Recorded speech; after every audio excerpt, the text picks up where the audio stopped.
तर मित्रांनो, आपण नवीन टॉपिक बघतो आहे, ज्याला आपण अँग्युलर सिंपल हार्मोनिक मोशन आणि त्याचं डिफरन्शियल इक्वेशन्स आपल्याला या ठिकाणी इथं बघायचं आहे.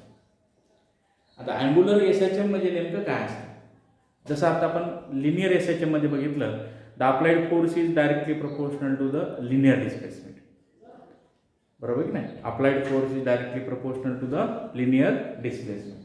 तर तशाच प्रकारे अँग्युलर एसएचएमचं सुद्धा तेच प्रिन्सिपल आहे. The applied torque is directly proportional to the angular displacement. जसं आपण सिंपल हार्मोनिक मोशन मध्ये बघतो, in case of simple harmonic motion, simple SHM, याच्यामध्ये काय असतं? या ठिकाणी applied force is directly proportional to linear displacement. F is equal to या ठिकाणी मायनस kx घेतो, where k is known as the force constant.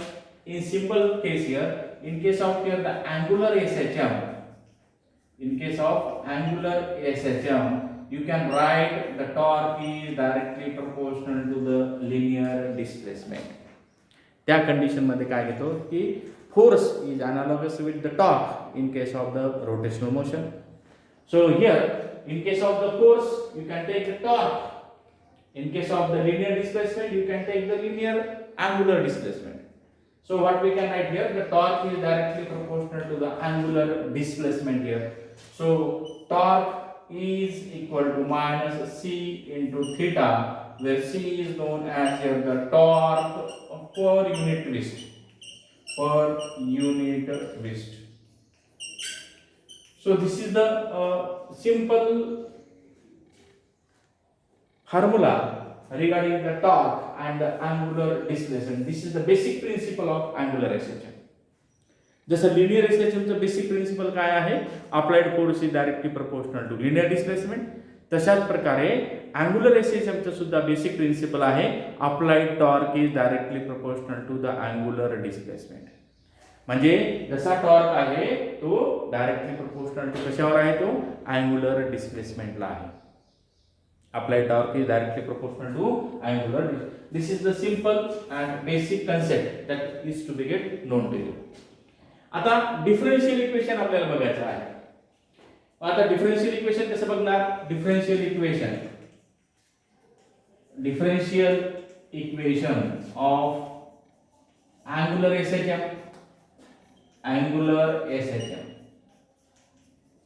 जसं लिनियर सिंपल हार्मोनिक मोशन मध्ये डिफरन्शियल इक्वेशन बघितलं आपण या ठिकाणी, d2x/dt² plus ω²x is equal to 0. This is the simple differential equation in case of the linear simple harmonic motion. In similar way here, you can use this concept, that is what? The torque is directly proportional to theta. So you can write here torque is equal to minus c into theta. But what is torque? Torque is known as here the angular acceleration. So torque is known as here the, what is the torque? Okay, that is torque is equal to force multiplied by displacement. Okay, अशा प्रकारे सुद्धा आपण या ठिकाणी इथं लिहू शकतो. According to the Newton's law of motion, what we can write here? Torque is equal to I into alpha. जसं torque is equal to force is equal to mass into acceleration कसं असतं? त्याच पद्धतीनं टॉर्क, फोर्सच्या जागी torque झालं, मासच्या जागी moment of inertia झाला, आणि लिनियर ऍक्सेलरेशनच्या ठिकाणी अँग्युलर ऍक्सेलरेशन झालं. आता ह्या दोन इक्वेशनला जर कंपेअर केलं तर तुम्हाला काय इक्वेशन मिळते या ठिकाणी? I into alpha is equal to minus c into theta. अल्फाला या ठिकाणी बाहेर घ्या इथं, I alpha is equal to minus c upon I into theta. But what is alpha?